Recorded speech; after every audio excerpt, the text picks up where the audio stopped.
NelsonJoyPad.com bring you another original. It's fucking great.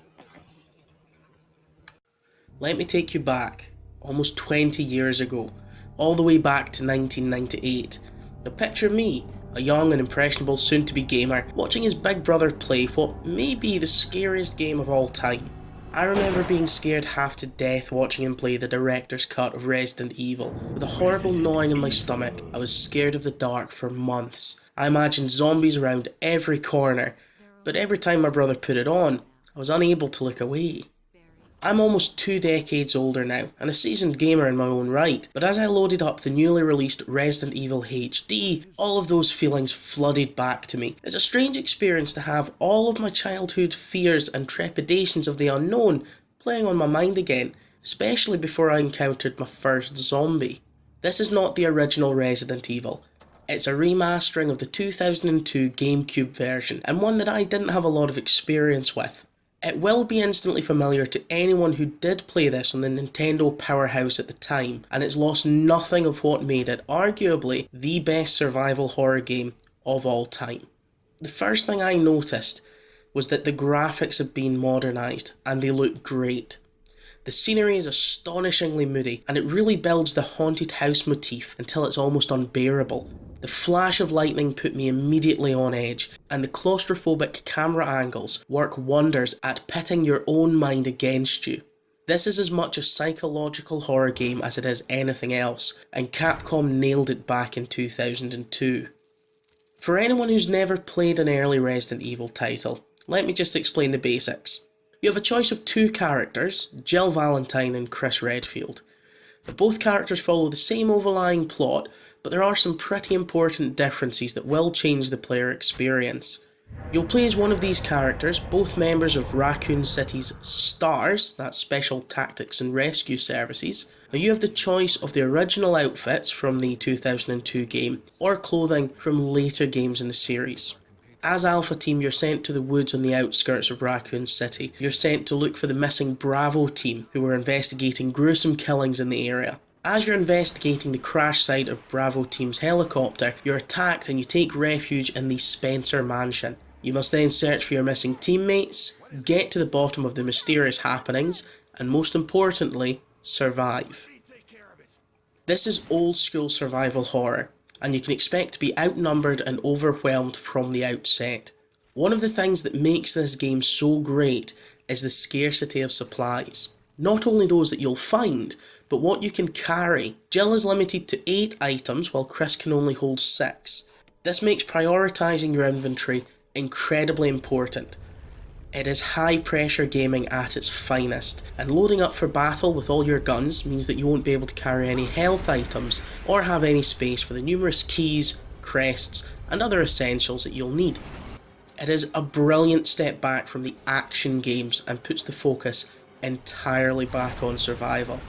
I always used to say, there's no simple answers in Resident Evil, and I stand by that now. Much of the game saw me backtracking through the mansion to pick up items in order to solve puzzles that would then let me access other areas. There's no shortage of puzzles either. Some require simple logic and reasoning, whilst others will need you to remember that one note that you read an hour ago and put it to use on a seemingly unrelated puzzle.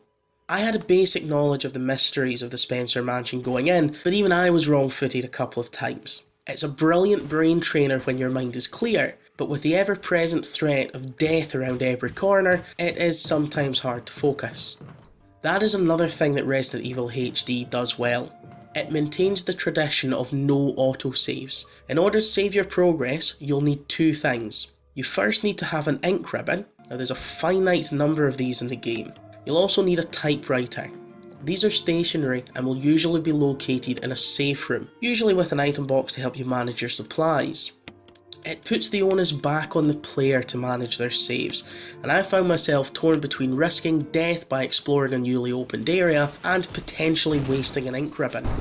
The exploration of the Spencer Mansion is brilliant, and the eerily designed hallways are fantastically unsettling. The voice acting, much like the original, is still a hit or miss. It sounds like poorly dubbed lines over a kung fu movie, but it is serviceable enough to meet its purpose. The game's controls have been changed to try and modernise the tank controls of old. If you're like me, then you'll probably still use these, and to hell with the new scheme. But the new scheme makes movement around the game a little less cumbersome, although I did have issues at certain locations when a camera change would send my character back the way I just come from. Enemy types are varied, from your standard shuffling slow zombies, the fast-paced Crimson Head zombies, zombie dogs, and other BOWs. If truth be told, the zombies pose little threat, and with a cool head it's easy enough to run past them, but as the game progresses, this tactic will become less and less successful. In one section of my playthrough, I was running through a corridor that I've gone through dozens of times, and I knew it was clear. A hunter burst through the door from another area, and instantly my tenuous confidence of safety vanished. I even let out a small yell of surprise. Resident Evil HD will do this to you again and again. Whenever you think you're safe, something will happen that proves that that safety is an illusion. One of the key aspects that builds the suspense, in my eyes, are the short loading screens between rooms. These show as doors or gates opening in front of you.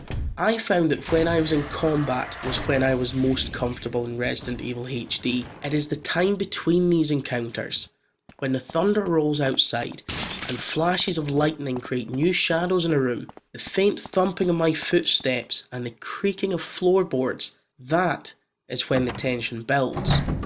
As a huge fan of the Resident Evil series, both old and new, I have to say that Resident Evil HD is one of the best purchases that a horror fan can make. The graphics and controls have been modernised while still maintaining the original horror heart of this game. There isn't anything new in this title from the GameCube version, but it's still a great game and one that I will be playing over and over again.